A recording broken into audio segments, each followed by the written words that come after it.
want to thank everybody for coming. My name is Ellie Gold. I'm the chairman of the Harbor League. Before I get started, I'd like to acknowledge the group of boys from Loyola Blankley, the Young Republicans. Blakefield, I'm sorry. Who have come to offer their assistance this evening to make everything run so smoothly. They are our future. James Madison once said, it has been said that all government is an evil. It would be more proper to say that the necessity of any government is a misfortune. This necessity, however, exists. And the problem to be solved is not what form of government is perfect, but which is least imperfect. With that in mind, the Harbor League philosophy is what I like to call practical politics. In a perfect world, America, as well as other nations, would live with the Jeffersonian philosophy, which combines an appreciation for entrepreneurship, the free market system, lower taxes with respect to civil liberties, and skepticism about foreign military adventurism. However, in today's complex society, we do have a sizable government.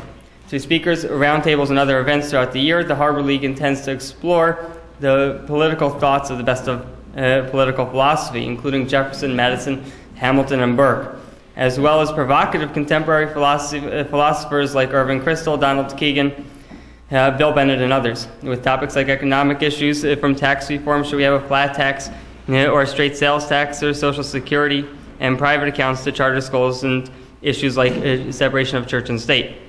The ideas of this organization, the idea is to have an organization that will have events that will appeal to everybody with the right of center political viewpoints. The Harbor League is non-sectarian and non-partisan. Please, for those of you who haven't done so already, please go to our website, theharborleague.org, register so we can let you know about future events. With that said, tonight I'm pleased to introduce one of today's most provocative political writers, Tony Blankley. Tony, author of The West's Last Chance, is the editorial page editor of the Washington Times, a regular panelist on the McLaughlin Group, a nationally syndicated columnist, and a popular speaker, as well as a radio and television pundit.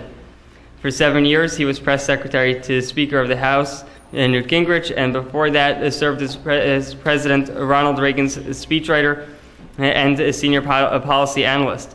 In June 1999, Tony joined the Washington Times as a political columnist, and in June 2002, he was named editorial page editor.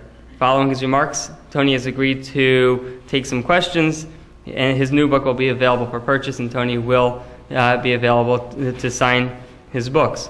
Without further ado, Tony.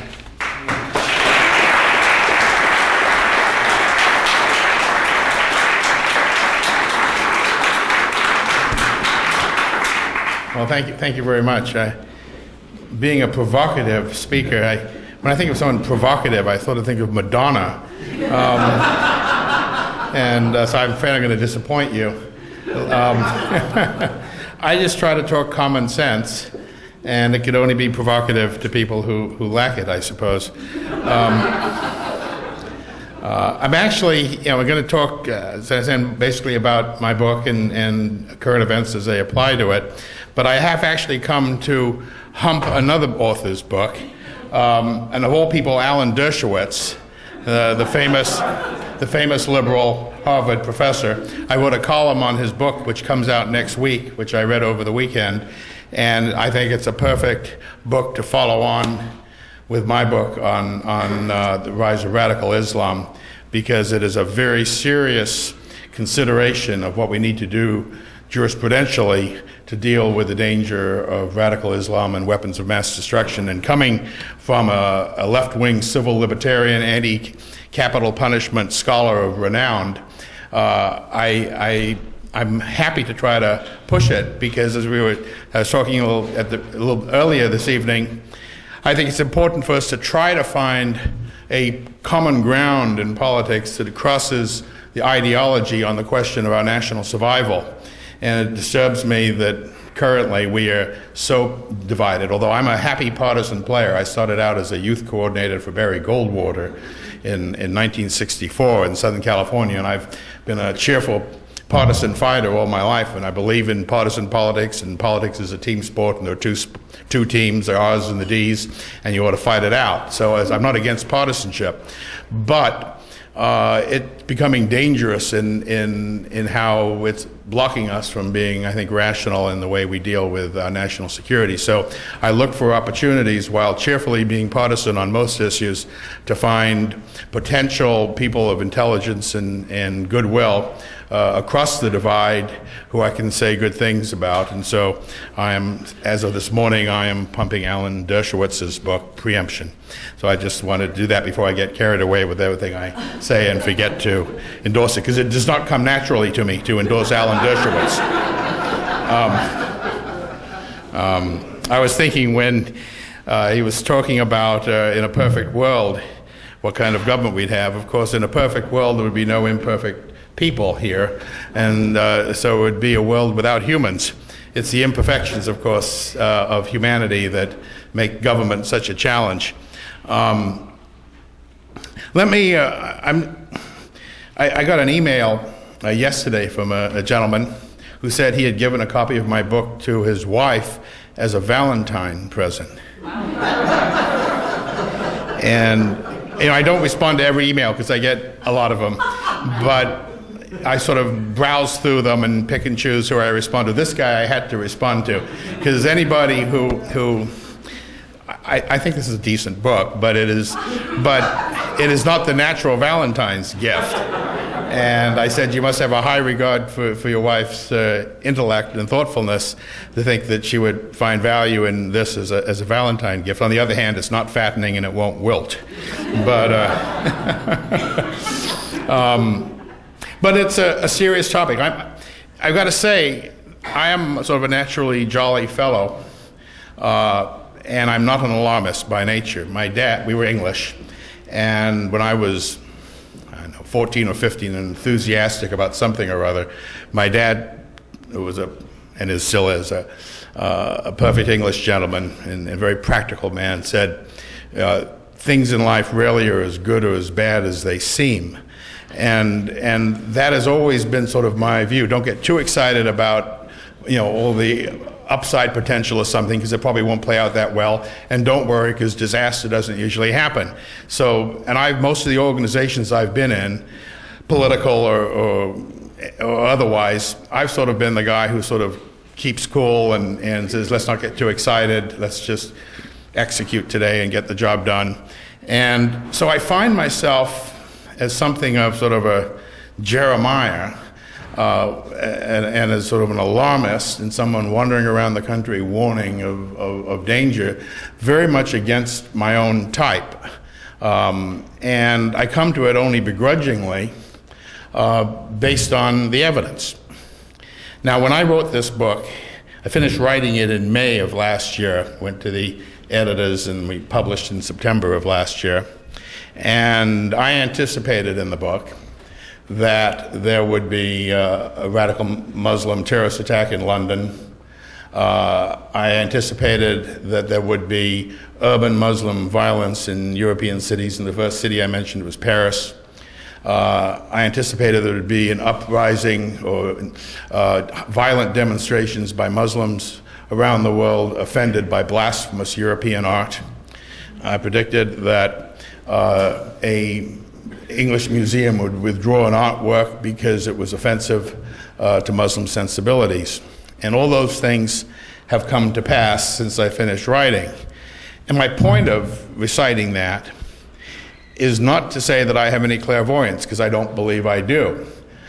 I believe that any normally intelligent person who had spent a little time looking at the facts and drew the obvious inferences without looking through the prism of political correctness or some other distorting ideology would have reached all the same conclusions I reached. And thus what sort of has alarmed me is the failure of, I like to think that most governments in the West and most people are more or less rational and possessed of some common sense, and it has disturbed me that I seem to have been in the minority in seeing the level of danger that I see. But I'm kind of just sort of following the facts where they lead me, and I'm after September 11th, I started paying more attention to this issue, obviously, than I had and most people had before that. And finally, in the Christmas of '94, I decided to write this book. On September 11th, like most people, I was shocked in watching the news and seeing those events unfold. We have a little farm in Great Falls, Virginia. It's about 6 miles from Langley, which is where CIA headquarters were. And I had got a call, I guess about 9:30 in the morning, from a friend of the National Security Council, telling me that my friend Barbara Olson, who some of you may remember, the blonde commentator on TV, she and I had worked together on the Hill for many years. She happened to be a neighbor of mine. We also shared a weight trainer together. She had done much better with him than I had. God bless her. But she had been I was told she was in the plane that flew into the Pentagon. And so I was kind of wandering around my horse field, petting my pony, with just sort of with no coherent thoughts in my mind. And a thought crossed my mind, I wonder which way the wind blows between my little farm, which I thought was a safe haven for my family, and Langley, because I immediately was obvious that that's another kind of a target that might exist. It was obvious what was happening by that time in the morning. And then I got this momentarily relief that, well, where Langley is downwind, the wind moves from west to east, and Langley is basically east of the weather passes from my farm to there, and I felt a brief temporary relief that my little girl could still run around in my horse field. And I tell that story because that is the physicalness of like sniffing and tasting the air to think about the safety of my children, motivated me to start thinking about the world that we found ourselves in without the preconceptions that I have, my ideological preconceptions, my affiliations, my loyalties, that drive most Washington, most policy thinking and decision making. Most of us spend most of our time, well, we are conservative, or we're libertarian, or we're a regulator, or whatever we are, and we sort of look at problems from our set of values and principles and try to fit the reality into our principles to some extent and explain the world that way. And it tends to be abstracted from reality. But the experience I had that morning drove me to try to forget what I thought I believed about governmental organization and how I understood the workings of the world, and simply try to investigate what's going on and what should we be doing to protect ourselves. And so in the process, and I was writing columns before September 11th, about 80% of my columns were about domestic politics and policy, and after September 11th, about the 80% was basically about foreign policy, war, radical Islam, and the danger we faced. And I started calling up sources that I'd had. I'd worked in the Reagan White House for 6 years and with Newt for 7. I had a lot of sources in the intelligence community. I started calling them up, hadn't talked to some of them in a few years, just to take their temperature. I didn't want them to give me classified information. I hope they wouldn't have given it to me anyway, but I just wanted to get a sense of how do they see things. What I slowly noticed as I tried to figure out what was going on, and obviously I'm not an Islamic scholar, I'm not an anti-terrorism specialist, I'm not a military guy, I write in my book, I'm just a politician now, an opinion journalist who has some experience at trying to sort out public policy and knowing what experts to look at and how to turn it into something, because the decision making regarding these issues are going to be made by generalists. It's not going to be made by the subspecialists. It's going to be by congressmen and senators, presidents, and ultimately validated or rejected by the electorate. And whether we like it or not, democracy makes all the important decisions at the level of a generalist. And I'm a sort of a professional generalist, I guess, from my years in politics and commentary. And what I found was that the men and women in counterintelligence and in counterterrorism were more distraught, more alarmed, more worried, more sense of overwhelmed by their responsibilities and their ability to carry them out than people who didn't have line responsibilities. Staffers, congressmen, journalists, folks, that the further away you moved from people who actually were having to get up in the morning and spend 12 hours a day trying to protect us, the less concerned I was. So I sort of decided that my building sense of alarm, was I at least was in good company. I was in the company of people who were actually having that responsibility every day. I came out, I should say, of the libertarian wing of the Reagan Revolution in Southern California. And until September 11th, or actually to some time after that, I considered myself a libertarian, a conservative, right-wing, Cato-esque libertarian. But I come to policy conclusions that have upset my libertarian friends. I'll discuss them in the last chapter of my book. And it's just because I think it's necessary. Let me try to lay out, I think, the broad dimension of the danger we face today. And maybe this is all obvious. It's not, I think, obvious to enough of the hosts on TV that I talk with and others. But I think there are two phenomena occurring that create the world crisis that we're in today. One is the spreading of the radical ideological Islamist philosophy. And I'll discuss that in a minute. And the other is the technological evolution of weapons of mass destruction. And it's the convergence of those two trends, one a political, cultural, religious trend, and one a trend of technology, that creates together the great crisis. As far as radical Islam is concerned, I think that it's fair to say that at the tail end of colonialism, in the middle of the last century, peoples of the world who had been colonialized by Europeans and to some extent by Americans were seeking, their sovereignty and their dignity in their own lands in Asia and Africa, the Middle East. And that was a good thing and remains a good thing as people are striving to find that higher dignity as colonialism retreated.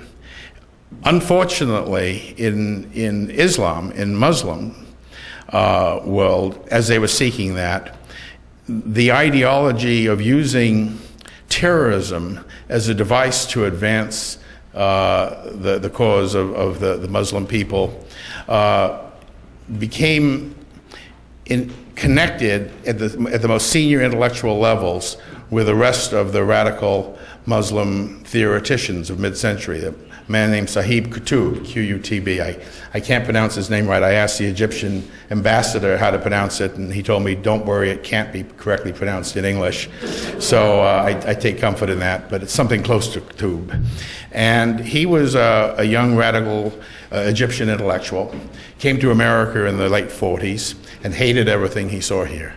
He said, we were drunkards. He thought the Christian church was a festival of sexuality. He thought we were racist. He had an odd view that George Washington had been killing Indians in Central America. None of this would matter except for the fact that he went back to write the founding theories of using terrorism to advance Islam. Bin Laden is an acolyte of Sahib Qutb. The Egyptian government executed him in 1966. And the founding documents and theories of Islamist terrorist activity is bathed in a loathing specifically of America. So in part, by the way, when President Bush says they hate the way we live, they hate our culture, there's truth to that, although I don't think it's the whole truth. Because the other piece of the truth is that our policy of the last 50 years, this is what a lot of the Pat Buchanans, the realists, the Michael Shearer, who wrote Imperial Hubris, and others who criticize our policy, they have a point that if we'd had a different foreign policy for the last 50 years in the Middle East, if we hadn't supported Israel, if we hadn't supported the Saudi and then the Gulf oil states, if we hadn't been involved in Middle East politics, hadn't aligned ourselves with forces that a lot of the Muslim people resented, that we probably would not be as easy to bring on new radicals into the radical movement. It's easier to recruit young men when they see what's going on TV, but in the West Bank and elsewhere, when they see us supporting leaders they don't like. There's a piece of truth in both sides.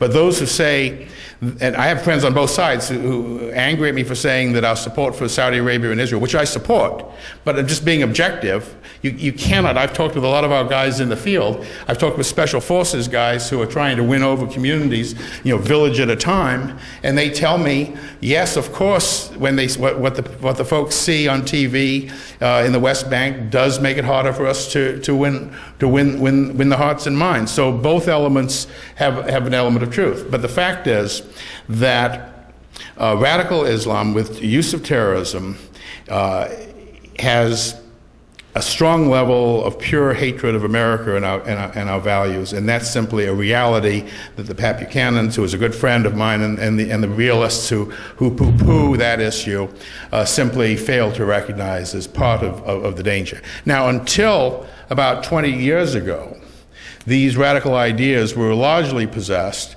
by a relative handful of intellectuals and terrorists. And it did not get a lot of reach into the grassroots communities of Muslims around the world. But unfortunately, in the last 20 years, and this is what's created the crisis that we find ourselves in, these arguments have become appealing to an increasing number of people. We don't know what the dynamic is of how many Muslims around the world share the radical views, but it's no longer de minimis. And I'm surprised at how many people, even currently and recently, are surprised that it is now a grassroots movement. In Britain, after they were attacked last July, leading British commentators, including high government officials, were surprised to find out that people who had been born in Britain were actually the terrorists. They couldn't imagine that was the case. Although a few weeks later, the head of British intelligence said, we're not facing merely terrorist cells, we're facing an insurgency. Now, there was a poll that I cite in my book. There have been other polls since then that are along the same lines of the attitude of British Muslims regarding these issues. And this was taken by the Guardian paper, which is the leading left-of-center paper in Britain, no friend of Tony Blair or George Bush's policies, so they're not twisting the numbers to support the view of Blair Bush. And they found of the 1.5 to 2 million British Muslims that a little over 10%, 14% to be precise, supported the idea of committing terrorism against the British government. More than 1 in 10.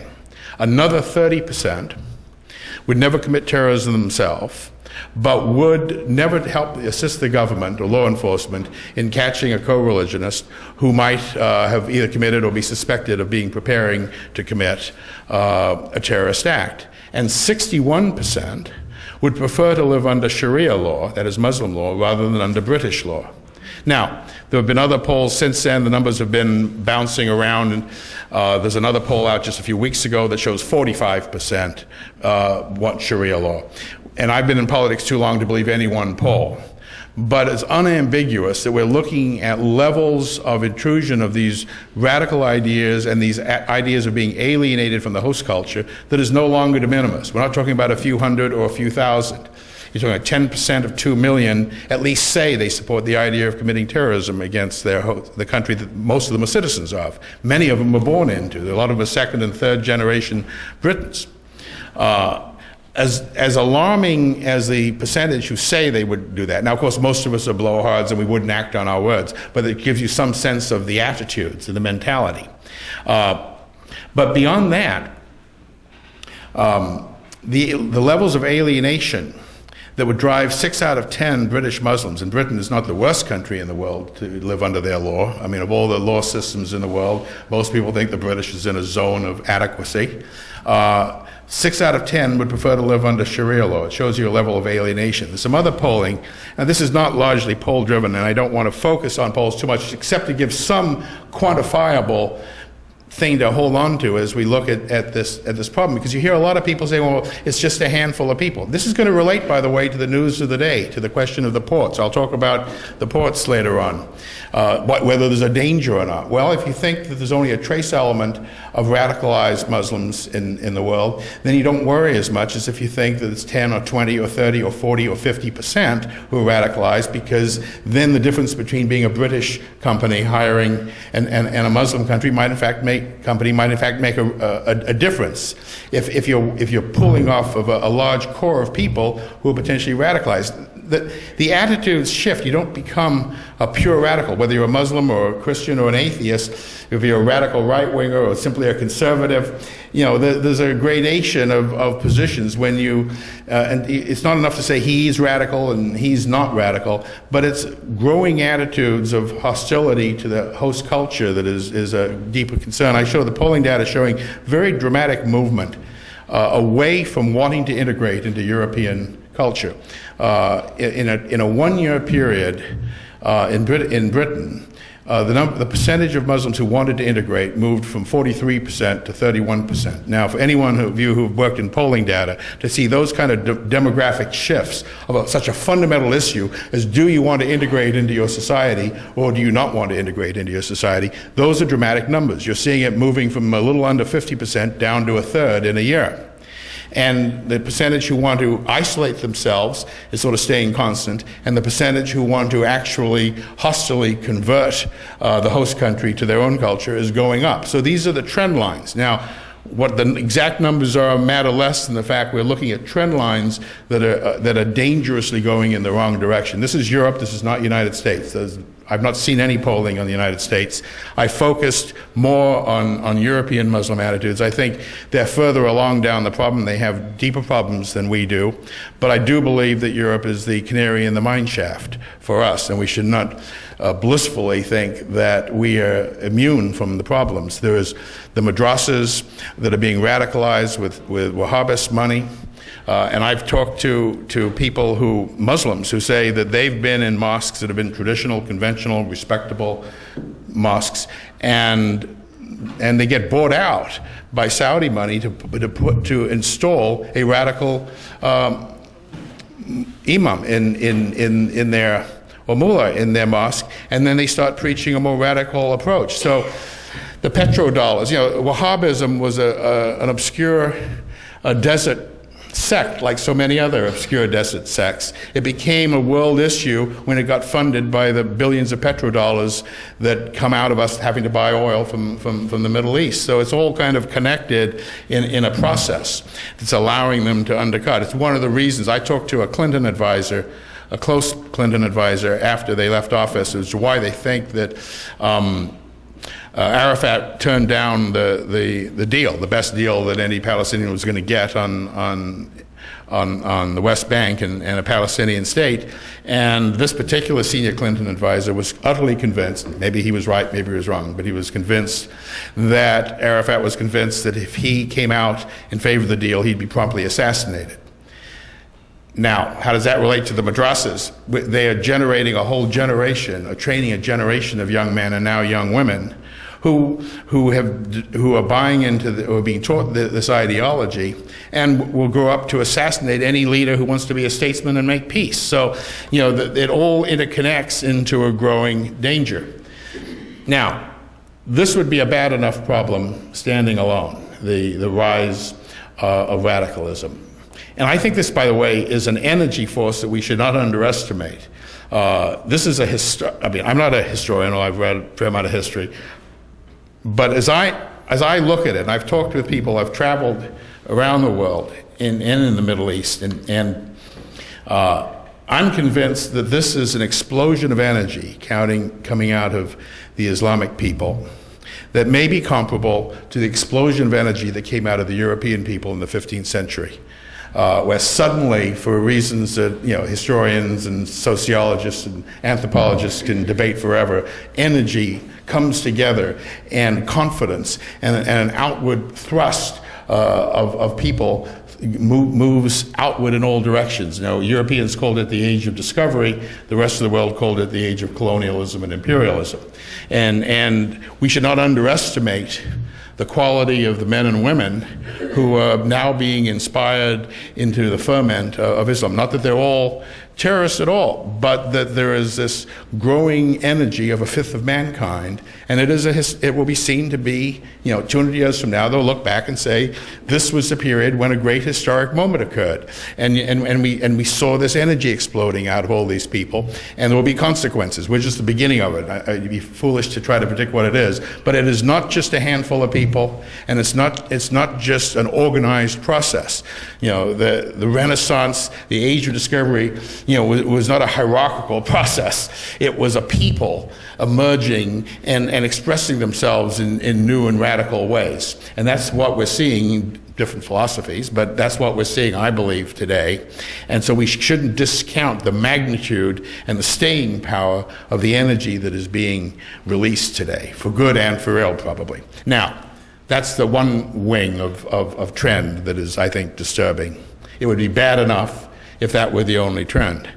But the other trend, the technological trend, for the first moment in history, in all of human history, now, last couple of years, next couple of years, weapons of mass destruction are plausibly available to any large group of determined people to come into possession.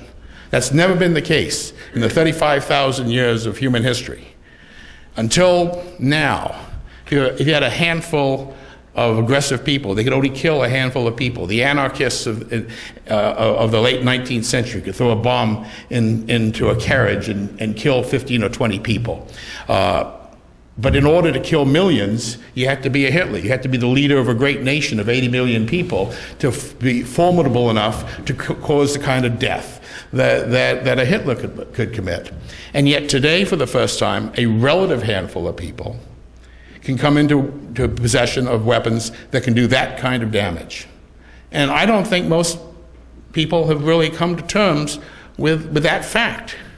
And yet it is. I mean, and it's not I'm not the expert. I do nothing but quote experts on these technical matters. And I don't quote any neoconservative experts, by the way. On Islam, I quote only French scholars. Because I didn't want to be accused of cherry-picking my experts. So when I talk about trends in Islam in my book, I'm quoting leading French professors from Sciences Po, from the Sorbonne, the top people, and recognized as such by people not of my ilk. So, but regarding weapons of mass destruction, the head of Interpol last summer, also not beholden to George Bush. If he's beholden to anybody, it would be the governments of the French and the Germans, and to a lesser extent, the English. The head of Interpol announced publicly early last summer that he thought there was a real threat of biological terrorist attack by radical Islamists in Europe and America, and neither of us were prepared. Got very little news. Somebody told me that he had said that, and I spent time trying to track down in all the media we have. I found it on a Saturday CNN transcript of a news show. I mean, this was a statement by a leading independent expert on this topic, and barely a ripple of news. Senator Lugar, the chairman of the Senate Foreign Relations Committee last summer, impaneled 80 of the world's leading experts in weapons of mass destruction, not U.S. government employees, but from around the world, private sector, other places, to assess the risk of weapons of mass destruction being used. Their consensus opinion was that there is a 70% chance that we will get hit by a weapon of mass destruction in the next 10 years. Not my opinion. The panel, Senator Lugar is not a hard-breathing Bushite when it comes to the war on terror. He's, if anything, a reluctant supporter of the president. He did not pack the panel. But that was a consensus opinion. The head of the British intelligence, Porter Goss, the head of our CIA, you cannot find an expert who has not been publicly saying that, whatever you like the quantifying of it, 70%, whatever the number is, they're all saying it's likely to happen. You can't quantify these things, quantification, is overly precise, whether it's 70% or 60% or 80%, but all the experts are publicly going out and saying, it's more likely than not that we're going to get hit by a weapon of mass destruction in the next number of years. Normally, experts try to downplay these sort of shocking things because they don't want to panic the public. What I find amazing is that all the experts of the world are reciting these statements, and they get barely a ripple of news. You have to hunt on the internet to try to find the report of the stories. They just disappear as they emerge. We spend a month studying Aruba and what was going on the beach there one night, and we ignore the warnings of the leading experts of the planet on the threat of weapons of mass destruction. Now, what are we talking about? Well, in July of 2001, before September 11th, the U.S. government ran a test, a model of what might happen with a modest release of smallpox by a terrorist. And they did it in conjunction with the Johns Hopkins University, which is particularly expert in public administration issues, as you know. And in the test run that they ran, didn't happen, of course, just the mock study. In the first 3 months, over 1 million Americans were killed by the smallpox release because they weren't able to contain it, and millions more would have been horribly disfigured and harmed. One of the things they found out about in that study was one of the reasons that they couldn't manage it was because hospital workers and first responders had not been inoculated, so a lot of them didn't come to work. As we saw in New Orleans, by the way, during the hurricane, plenty of cops didn't come to work. Now, that's not a noble thing, but it's a very human thing to do. And the study from July of 2001 showed that that was one of the main reasons why they couldn't contain the contagion, was because the people who would be doing it, doing the inoculation, the sheriffs who would be managing the locations, didn't come to work in the mock study. You may remember that a few months later, in October, the president called for the inoculation of hospital workers for smallpox, but he made it voluntary. And very few hospital workers were prepared to submit themselves to it. And so here we are now, 5 years later, 4.5 years later, and a government study done with the Johns Hopkins Institute with leading players in it that identified as the primary reason why we couldn't contain the danger was we hadn't inoculated the hospital workers. Well, we haven't inoculated the hospital workers yet. By the way, the book Preemption. One of the issues he talks about is, how do we should we require mass inoculation? He thinks we should, but there was a reason why the president called for it. He just didn't feel he could call for it to be mandatory, because we're not in a mode right now. We're not thinking in terms of mandating it, because there's some small percentage of people who will have an adverse reaction to the inoculation. People don't want to take the small chance, so they didn't voluntarily agree to it. Thank you.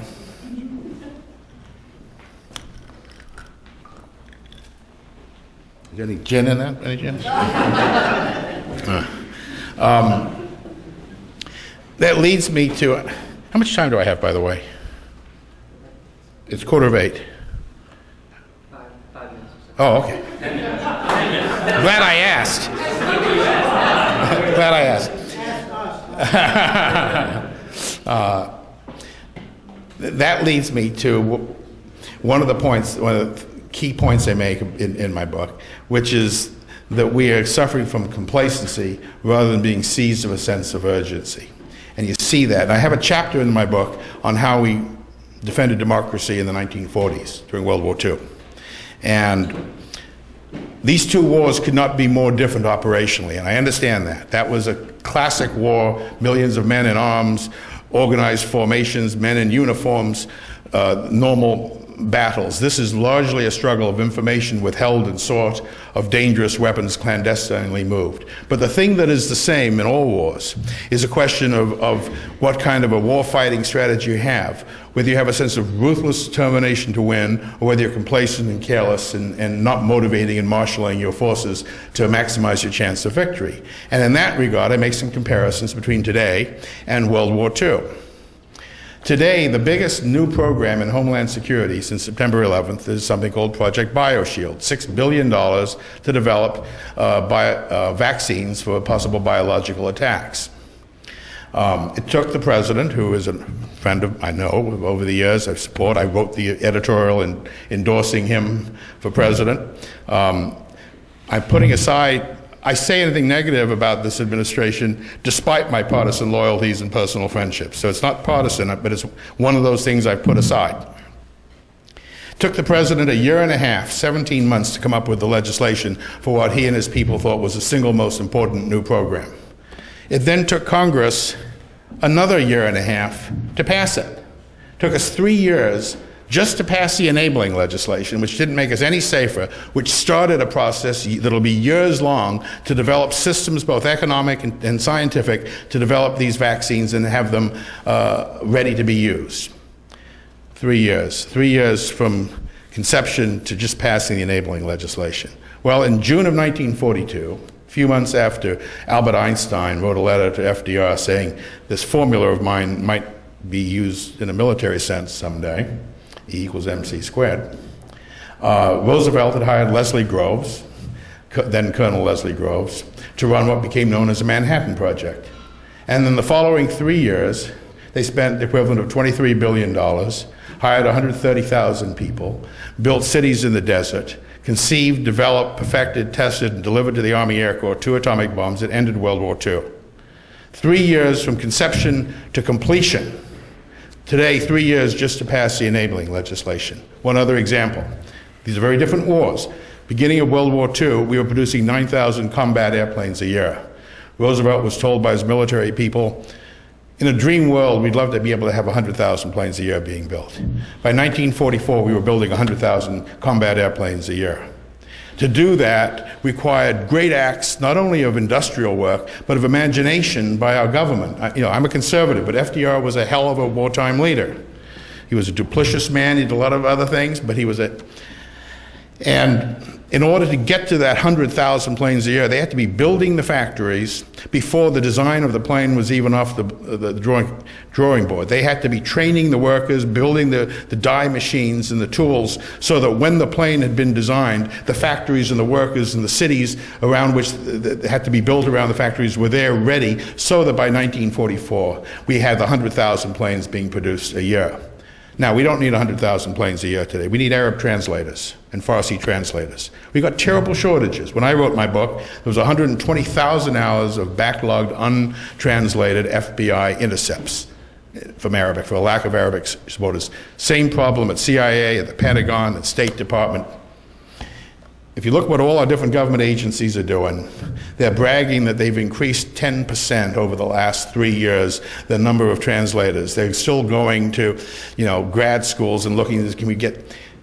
Imagine what a General Marshall or FDR or Winston Churchill in England, the kind of radical thoughts they'd bring to bear. In a world where there are 350 million Arabic speakers, is it conceivable there's some way to find Arabic translators other than to find graduate students at Purdue or something? Nothing. Purdue's a wonderful school. I'm saying we're using a system that is not equal to the challenge. In World War II, we defined it what we need. We back-engineered the solution. And today, we're just kind of tumbling along and being comfortable and making small progress. We've only got 5% of the cargo containers being inspected as they come into the country today. That's a slight improvement from the 3% before that. And you hear I've talked to the government officials, they say, well, yeah, but we have strategically eliminated from the need to search most of the other 95% based on the traditions of the shipping companies we've done business with. They're reliable people. Well, look, the biggest port in Europe, I think, is still Rotterdam. 40% of the population of Rotterdam is Muslim. I don't know what percentage of those 40% are radicalized, but thousands of those young men are working on the docks in Rotterdam. I do not believe that we have done a background check on every one of the thousands of dock workers in Rotterdam. I know that. It costs $50,000 to give an FBI background check for a staffer that goes to work at the White House. And they send FBI agents out around the country in questioning everybody you've ever known to find out. We have not done that for those workers. The fact that there may be a reliable shipping firm in Rotterdam that's been there for 150 years doesn't mean that there aren't people working there loading the containers that are not reliable. And so when you hear the government say, well, we have a strategic system of eliminating those that are low risk, it's all a sham. We have not come to grips with the danger. So I think that is a challenge that we have to take seriously the dangers that exist and to marshal our resources, which are immense. Now, let me close with you can read if you want to, you can read my book. In my last chapter, I talk about some early steps we can take to begin to deal with the problem. But let me give the president and all the people who haven't done everything I think they should have done their due. The crux of the strategic dilemma that we have today in so many of the policy decisions, whether it's hiring the Dubai Port Authority to take over our eastern seaboard ports, whether it's to call this a war against radical Islam as opposed to simply a war on terror without naming the enemy, whether it was to invade Iraq or Afghanistan, whether it was to publish the cartoons in order to vindicate our right of free speech and rally those secular European newspapers who finally were coming around to have a sense of the danger or not. The argument is always, and it's a valid argument, I take it, the long-term strategy in this is to get the regular, decent, law-abiding Muslims to be the majority and to reduce every year by more and more the number of people who are in the radical category. Eventually, that's like in the Cold War, we defeated communism in Europe by each year less and less people wanted to be communists. They saw the advantages of democracy and capitalism. We had a 50-year struggle to win the hearts and minds of Europeans and Russians and people all over the world against communism, and it worked. The long-term struggle is to reduce the appeal dramatically of radical Islam to the fifth of mankind, which is Muslim. So it's a perfectly valid argument to say we don't want to offend. We don't want to drive needlessly people who are not yet radicalized into the radical camp. Now, it's also true that when we went into Afghanistan, we radicalized some measurable number more Muslims. Most people think that was probably worth it. We drove out the Taliban. We've set up a government that it's got some reasonable hopes of developing well, and most people think that was a decent trade-off. Iraq, the jury is still out.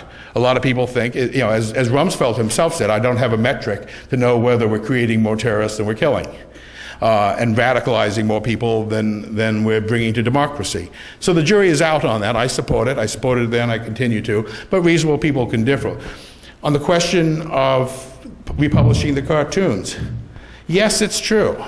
If the newspapers of the Western world all republished the cartoons, more Muslims would be offended. And that is a downside to pay for it. And now we hear the president saying today that it would be a terrible blow if we withdrew the contract from the Emirates for controlling the ports, because it would look like we're angry at them and we're trying to bring them in to be good supporters of ours. And that's a valid argument. The problem is that the argument that we don't want to ever increase the number of people who have been radicalized into the enemy camp is ultimately, if always followed, an argument for complete paralysis, to never do anything for fear of advancing. Now, I think reasonable people have to use fine judgment as to when it's appropriate to take the price. I think Afghanistan clearly was worth it. Get Taliban out. They were the ones, after all, who had supported al-Qaeda specifically in the attack against us. So that was and I was in favor of republishing the cartoon in the Washington Times. My boss was not. I think reasonable people could differ on that. I wrote a column. We did cartoons about it without portraying it. But that is a valid calculation, but you have to be guard against it turning into a paralysis. I think that the ports of America are the front line of our defense. And that we cannot compromise the security of the ports. In fact, we should be improving it. I mean, it's insufficient now. We can't compromise that, and that's probably a place where I would pay a price. Easy for me to say, I'm not the president. I'm not dealing with the people who in the Emirates who have been helping us in so many other ways. So I understand it's easier for someone standing at a platform in Maryland to say this than it is for the president sitting in the Oval Office to make the decision. But that's the calculus in any event that has to be balanced, and different people are going to balance it differently. But we have to guard against, I think, always buying into the argument that if we offend and thereby drive some more people into the radical camp, that if we always follow that calculation, we won't be able to defend ourselves. I think the single strategic thing we need to do first is to rally and marshal the people of the West to the danger so that we can start being as effective as we can be. And for that, I would pay a certain price in driving more people inadvertently, but predictably, into the radical camp. Because if we aren't marshaling our spiritual and military and physical resources, then we don't have a chance, I think, of prevailing. If we do, I'm reasonably confident that things can develop adequately over time. So that's how I would make it. But every time you see this issue, and it's popping up all the time, just recognize that is the strategic dilemma at a tactical level each time there's a decision, and see how people are making the balance. Well, I could go on for longer, but I will stop now and take questions, and I will try to be appallingly honest on the answers. Thank you.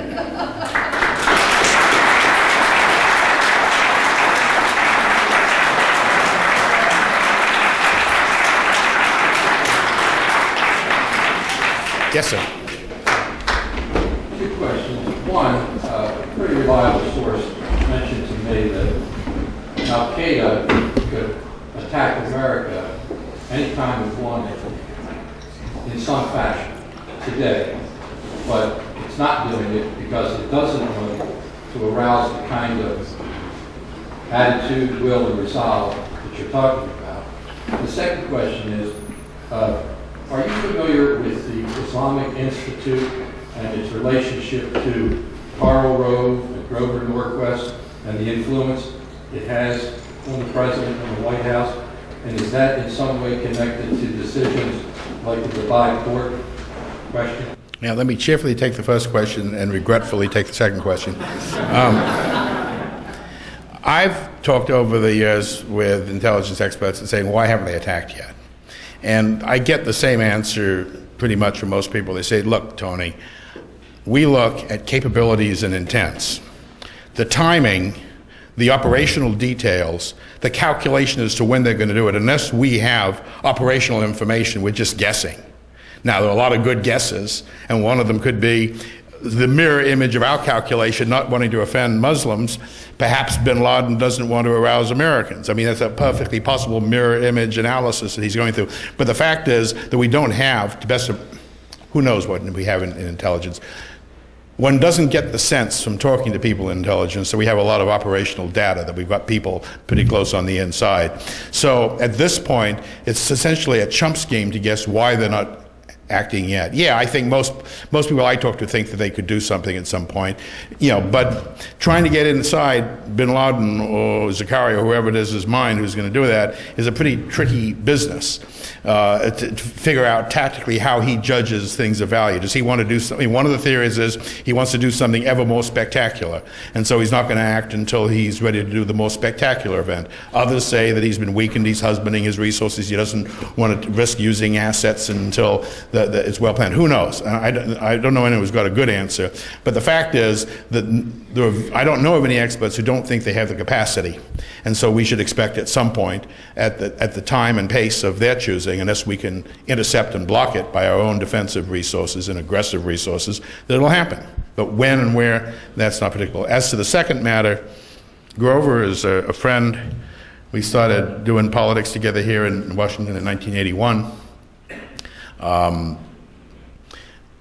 And before September 11th, he got involved in an RNC-sanctioned Muslim outreach effort, which made perfect sense because there's no reason, the Muslim vote tended to be a bit more Democratic than Republican. There was no reason why that should be culturally, we should be able to do well for Republicans. And so he was authorized to reach out and bring people, and I did similar things with other groups in the 80s in the Reagan White House. We were trying to find different black leaders rather than Jesse Jackson and try to empower new, more conservative black leaders by coming in to meet the president, you empower them, and then they go back into that community, they can be more effective. So this is a standard process, and Grover was part of it. Obviously, September 11th came along, and the old problem I was talking about, we don't know the full scope of radicalization of people, has become a problem. And I don't know to what extent the people who have come in, been brought into the White House to give advice and meet with the President and other senior leaders in the White House have been shaped by that. I like to think that the President has access to a much broader range of assessment of Muslim opinion than he gets from the walk-ins that are brought in. But I don't discount that could be a problem, and it's one of the uglier little pieces of what was a fairly happy Reaganite crowd of ours, and I've sort of avoided publishing on that. I've kept out of the publishing fight of the articles back and forth on that. But it's some kind of a problem. I can't measure the intensity. It started off with all the best of intentions, and like so many other plans, got distorted by the events of September 11th. Yes, ma'am. I know there's two schools of thought coming out of our Pentagon how we approach China. The reason why I'm curious, what I want to know is how do the Islamic fundamentalists view China? There was some problems the Chinese are having, I think, in their, this is a zone, I didn't write on this is a zone well beyond even my inquiry. But I think there's a sense that they do have some hostility to the Chinese for some reasons, and there's some violence that's going on out sort of around Xinjiang or something. I don't have any specific knowledge on that part of it. I'm sorry to say. Yes, sir. India, I understand, has the second largest Muslim population in the world, and they seem to miss this or something. What do you think they're doing? What do you think is why? Well, I've met with a number of forget his name. He was the top advisor to the former Indian president. He's sort of behind the scenes guy, and I had a number of good conversations with him. I'm terrible on names. I confuse the names of my two sons. So, and I gave them their names, along with my wife agreeing to that.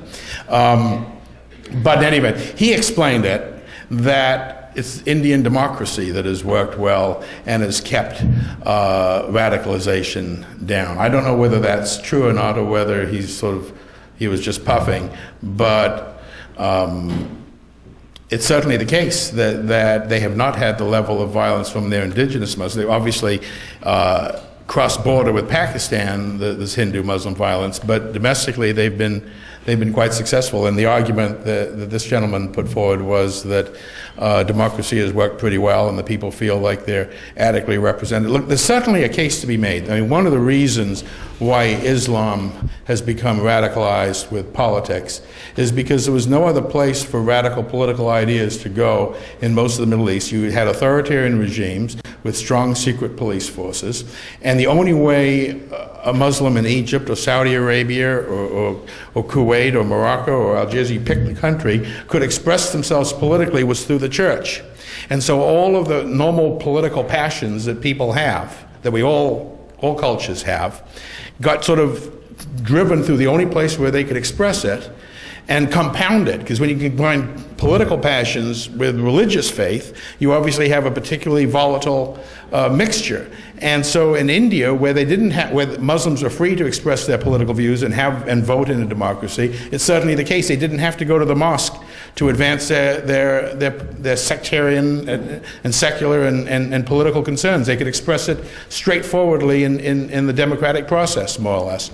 And they couldn't do it in certainly none of the Arab countries and most of the Muslims. The one country that has been the least radicalized, although it's shifting, is Turkey, which was secular under Ataturk, and where you had, in fact, the ability for people to express their politics without having to go through the church. Now that's slipping away, and I've hired a Turkish columnist to write a weekly column in my paper for the last 6 months, because the slip from Turkey being a strong ally of ours, and the people of Turkey supporting America, slipping away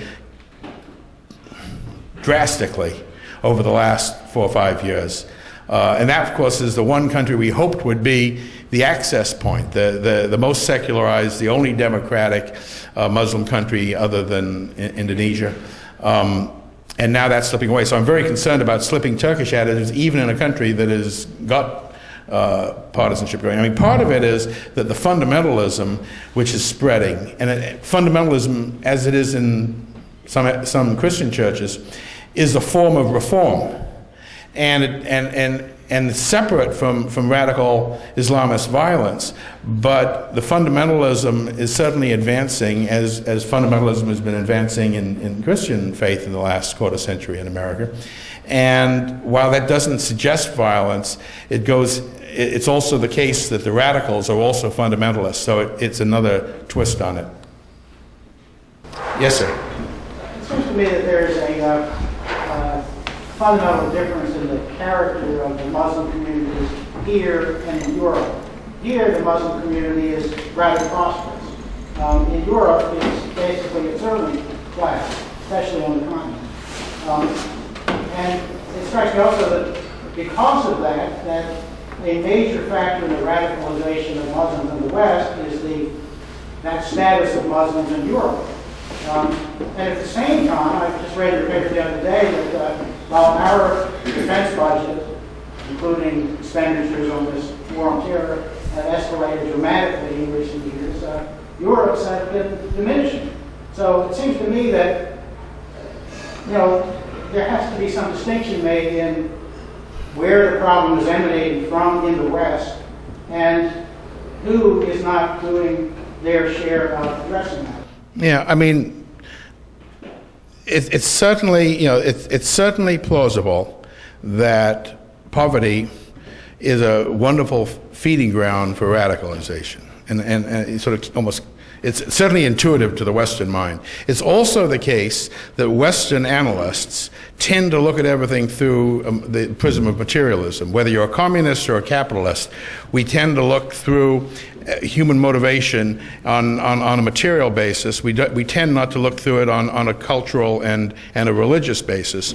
And there's no doubt that, I mean, I've quoted some passages in translation from the radical internets, Muslim internets of Europe, that there is an extraordinary ongoing process of evangelizing Muslim youth who are not necessarily poor at all. I mean, the 4 London terrorists were all middle class.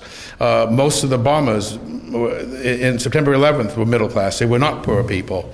And so I'm not convinced that, I mean, I've never argued that prosperity is a bad thing in trying to keep people from being radicalized, but I don't know that the evidence strongly supports that it is. The religious fervor is a genuine force. And it may be that combined with poverty, it's particularly easy to develop. But I think we fool ourselves if we think that if we can just get the welfare checks up high enough or get decent jobs, that we have solved the problem of what is appealing to young men and increasingly young women who are being radicalized. I mean, the internet is a fascinating piece of this puzzle. Scholars, I think, have observed that Protestantism would not probably have happened when it did without the printing press, because a Protestant has to have a direct relationship with his Bible, which wasn't feasible unless every man, or at least every small village, could afford its own Bible, which wasn't possible until you had movable type and a printing press. So in order to have the rise of Protestantism, you had to have movable type and printing presses. And there seems to be a very tight correlation between the rise and spread of radical Islam and the emergence of the internet in the last 10 years. Michael Schur, who wrote Imperial Hubris, who was the head of the bin Laden unit at CIA for many years and before he quit or was fired. And I've got to know, I interviewed a number of times for his book, and while I don't agree with a lot of what he writes, I publish his columns from time to time. He's a very shrewd guy. And he was, I think, one of the early analysts to point out the relationship between the internet and the rise of the spread of radicalism. And that's not a function of poverty.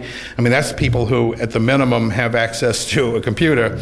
And more than that, it's the ideas that are inflaming and impassioning people. And I think we discount ideas and passion and faith and culture. I think globalization and the globalizing effect on culture, which has hit particularly roughly the Muslim people, is an element. And globalization brings prosperity, theoretically, but it also brings cultural crashing. I mean, whether it's in America, we have the Walmart phenomena, where suddenly there's this surge of opposition to the most efficient retailer in the history of humanity, who's bringing more goods cheaper to more people than any time before in history, and we're resenting it. It's kind of a little bit of an internal globalization thing, because it destroys the local hardware stores and the local community, and it kind of sucks it up all in one giant materially efficient operation. And globalization, not the whole thing, but to some extent, the passions of Islam is, I think, in part a response to the globalizing process. So I don't know that the nice, the nice fit that if we can just get prosperity, we are over the hump of solving the problem is valid, although obviously no one can argue against spreading prosperity. Yes, sir. I think this will be done. Oh, okay. Is it a will of the West to believe that we can secularize Muslims when there's such a deep religious underpinning to their religion, and those who literally believe in the hadiths, is that how you pronounce it? The tenets that are written, and the Quran, they berate infidels in other religions, which is in direct contrast to our morality and our civilization. Should we be trying to win the hearts and minds, or should we be taking a firmer stance? Yeah, another unanswerable question. Let me give you two answers to. I have a friend whose name I cannot recall. He's Professor Arshad, I think. He's a professor at American University, the head of the Middle East Department, the former Pakistani ambassador to Britain. He did a series for BBC 15, 20 years ago on explaining Islam to the BBC audience. He and I have debated. We disagree on some things and agree on some things. He gave me the observation, and a wonderful man. He gave me the observation that he thought that about 40 or 45% of Muslims were practicing Muslims. Now, I don't know whether that was a surprising, whether it was lowballing it or not, but he thought that, just like not every Jew and not every Christian is a practice, nominally you're Christian, but you don't necessarily practice, that he thought something less than half of Muslims were actually practicing. Now, I don't know whether that's true or not. I believe he told me that in good faith, and he's a wise and experienced man who's traveled the world. So that would certainly, if anything like that is roughly true, that would suggest that there's a vast number of Muslims who are not fundamentalist and might even not be considered good Muslims by the more faithful amongst them. The other piece I'll say, and this is even more anecdotal, my father, we were English, and my father was in intelligence during the war, and when I was an early teenager, he decided to take me around better part of India and Pakistan and through the Middle East to visit old friends of his in intelligence, mostly Muslim gentlemen. And I had the pleasure of meeting these men who had, during the war, been associates of my dad, and all these countries, I was struck by what fine and civilized gentlemen these were. They were the products of Islam of their day, and it is inconceivable to me that they would not be receptive to our view of how we should have relations with Muslims. And it's inconceivable to me that such men could tolerate what's going on with the beheadings and the horrors that we're seeing. Maybe this is an act of faith or anecdote on my part, but I don't believe that any large group of humanity are inevitably going to be driven to that level of barbarity. Take Germany, the most civilized, educated country in the world. The Nazis managed to bamboozle and intimidate and seduce, 40% to vote for them, and then they sucked in most of the rest. They intimidated them into being, soldiers and factory workers for them. But the German people were not majority Nazis, and as we've come to understand that horror. So there's no proof, but my strongest sense is that any large group of people, the human instinct should have some listening ears, and so we shouldn't discount at all the hope that people will act in a decent way given a reasonable setting. But at the same time, I also, obviously my book is filled with a stern belief that we cannot let that hope stop us, paralyze us from taking the tougher actions, because to a large extent, on the defense at least, and maybe on the offense, our lives are in our own hands. So I think the two have to go forward and not be one or the other. But it's just one guy's guess. Thank you.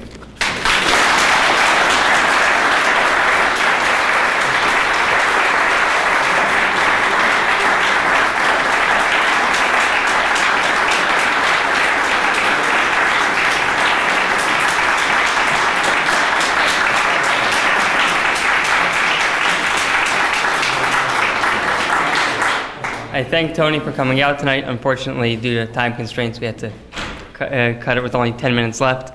Thank you for asking, though. If everybody will give me a couple minutes, I have just two more parts to this. One is the Ronald Reagan Youth Awards, and normally I allow somebody else to take care of this part, but this month I'll do it. and that is our it's my role playing for being a liberal. Unfortunately, I'm not talking to the government. We try to keep this going on a monthly basis, about 8 or 9 times a year, and we can only do it with everybody's help.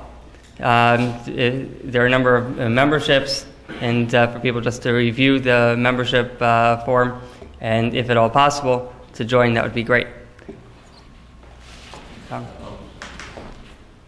The other thing we do at these meetings is, if Sheila would come on up, we do a little 50-50 for the Ronald Reagan Youth Awards, which is for eligible seniors in the Baltimore County area who will ultimately compete through community service and also some writing requirements for an award that we're trying to fund through this effort.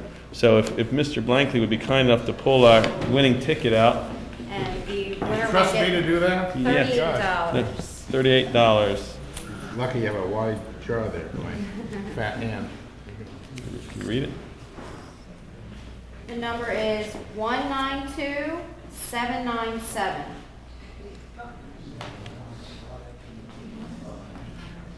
Got to be present to win. Oh, that's two. Well, wait a minute. He got it last time. Not my ticket. Oh, okay. Okay. Well, he's the guy to sit with then. Thank you. And I just want to invite everybody to the next room over. We have a reception, and Tony will be signing his books. Thank you.